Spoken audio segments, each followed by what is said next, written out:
দিয়েছে বেচারা একজন অভিনেত্রী, তিনি এখন ইডির জালে ফেসে গেছেন। তৃণমূল দল করব, দুর্নীতি করব না, এটা হয় নাকি? সেখান থেকে যা অর্থোপার্জন করেছেন, কিছু কিছু ভাগবাটোয়ারা এদিক ওদিক হয়েছে, এখন ইডি তাকে ডেকে পাচ্ছে। তার কারণ হচ্ছে এই রক্তবীজের পেছনে মানি লন্ডারিং থাকতে পারে, এটা আশ্চর্য হওয়ার কিছু নেই। ওই যে ছবি হচ্ছে দুদিন পরে দেখবেন এর সঙ্গে মানি লন্ডারিং হয়তো যুক্ত হয়ে আছে থেকে। তারপরে গোলাপবাবু বলল, আমি তো আগেই বলেছিলাম।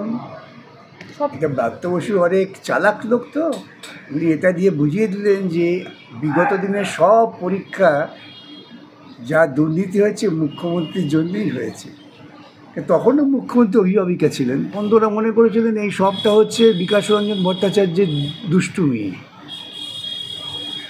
উনি এত কোটি টাকা খরচা করেছেন যে কোর্ট থেকে বলে দেবে, তারপরে রাস্তায় মিছিল বার করে বলবো ওর কালো হাত ভেঙে দাও, ঘুরিয়ে দাও। উনি খুব খুশি, মুখ্যমন্ত্রী খুশি হবেন কেন? নিয়োগ করার মতো আর্থিক দায়ভার নেওয়ার মতো সাধ্যই রাজ্য সরকারের নেই। খেলা মেলা, মন্দির পুজো, ইমাম ভাতা, যিশুর জন্মদিন, নাটক, এইসব করতে করতে তো সব টাকা খরচা হয়ে গেছে। এখন আর টাকা নেই, রাজ্যটাকে বিক্রি করা বাকি আছে। স্বচ্ছ পরীক্ষা করতে গেলে শাখাপালা খুলতে হবে। শুধু দাস ফার আর নো ফার্দার, ভাগ্যিস অন্য কিছু আর বলেনি, এটুকু বললাম। একটু হালকা চালে বলি, ভাগ্যিস শাখাপালাতেই আটকে ছিল। টুকলি হওয়ার জন্য তো অনেক কিছু খুলতে বলতে পারতো। আপনাদের উচিত ধন্যবাদ জানানো মমতা বন্দ্যোপাধ্যায়কে যে তিনি শাখাপলাতে আটকে আছেন, তার বাইরে যাননি। এরা কি মানে আদৌ কি এই রাজ্য সরকারের কোনো নৈতিক দায় বা নৈতিক দায়বদ্ধতা আছে স্বচ্ছ পরীক্ষার জন্য? স্বচ্ছ পরীক্ষা করতে গেলে শাখাপলা খুলতে হবে। শুধু দাস ফার আর নো ফার্দার, ভাগ্যিস অন্য কিছু আর বলেনি, এটুকু বললাম। আমি তো বললাম ভাগ্যিস শাখাপলায় আটকে আছে, তার থেকে বেশি এগোয়নি। তাহলে কী যে হতো বলতে, এখন তাহলে পরীক্ষা দিতে যাওয়ার আগে তোমাকে তোমার জন্মদিনের পোশাক পরে যেতে হবে, আর যেতে পারবে না, অন্য কিছু পড়তে পারবে না। ভাগ্যিস এটা বলেনি। যারা এইসব বলেছেন তাদের বোধবুদ্ধির বোধবুদ্ধি এবং প্রাজ্ঞতা দেখে একটু বিস্মিত হচ্ছে। এটা ব্রাত্য বসু অনেক চালাক লোক, তো উনি এটা দিয়ে বুঝিয়ে দিলেন যে বিগত দিনের সব পরীক্ষা যা দুর্নীতি হয়েছে মুখ্যমন্ত্রীর জন্যই হয়েছে। তখনও মুখ্যমন্ত্রী অভিভাবিকা ছিলেন, তখন মুখ্যমন্ত্রী তো কচি খুকি ঘরে বসেছিলেন না, তিনি তখনও মুখ্যমন্ত্রী ছিলেন। ব্রাত্য যে কথাটা বললেন সেটা হচ্ছে এই যে প্রকারান্তরে যত কিছু হচ্ছে দুর্নীতি অপকীর্তি সব কিছু জানি মুখ্যমন্ত্রী দায়ী। তাহলে দুর্নীতি হয়েছে, ব্রাত্য বসু মানছেন, তো না মানার তো উপায় নেই। এখন ব্রাত্য বসু মেনে নিয়ে বলছেন মুখ্যমন্ত্রী তার অভিভাবকত্বায় হয়েছে, অর্থাৎ তিনি দায়ী। উনি নাটকের ডায়লগ লেখেন, তো ডায়লগটা থ্রো করে ভুল হয়ে গেছে। বলছি ইদানিং তখন তো ওরা ভেবেছিলেন ওরা সমস্ত কোর্ট থেকে সম্মতি পেয়ে যাবেন, তখন তো ওরা মনে করেছিলেন এই সবটা হচ্ছে বিকাশ রঞ্জন ভট্টাচার্যের দুষ্টুমি। উনি এত কোটি টাকা খরচা করেছেন যে কোর্ট থেকে বলে দেবে, তারপরে রাস্তায় মিছিল বার করে বলবো ওর কালো হাত ভেঙে দাও, ঘুরিয়ে দাও। এখন ব্রাত্যবাবু যে কথাটা বললেন প্রকারান্তরে যে আমি দায়ী নই, দায়ী হচ্ছেন মুখ্যমন্ত্রী, সেটাই তিনি বললেন।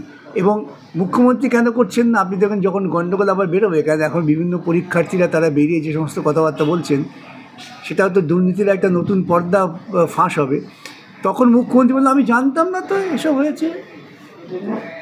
এই যখন বলেন যে পার্থর বাড়ি থেকে টাকা পাওয়া গেল, মুখ্যমন্ত্রী বললেন আমি তো জানতাম না।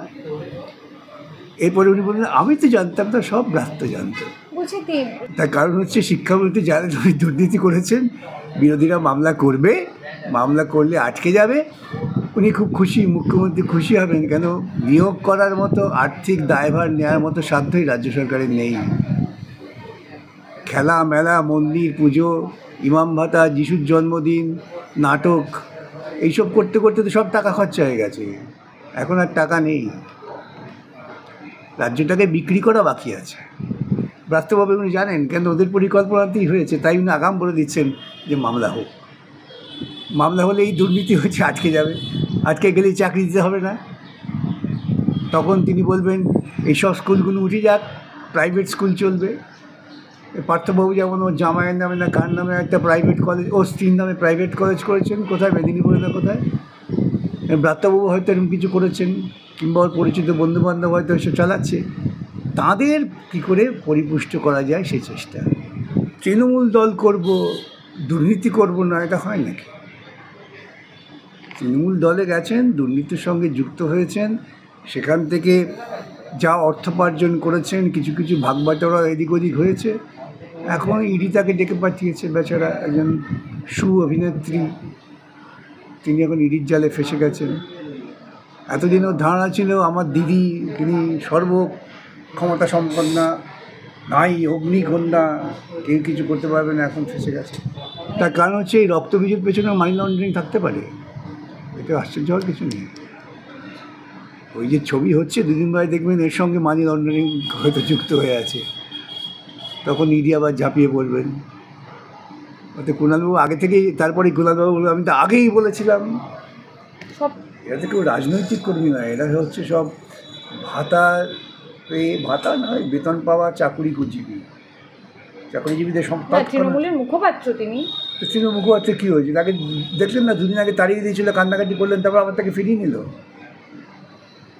এর যদি কোনো নীতিবোধ থাকতো এরা কখন তৃণমূলে থাকতেন নাকি? তৃণমূলে যারা রয়েছে তাদের নীতিবোধ নেই একেবারে, এ নিয়ে কোনো সংশয় নেই।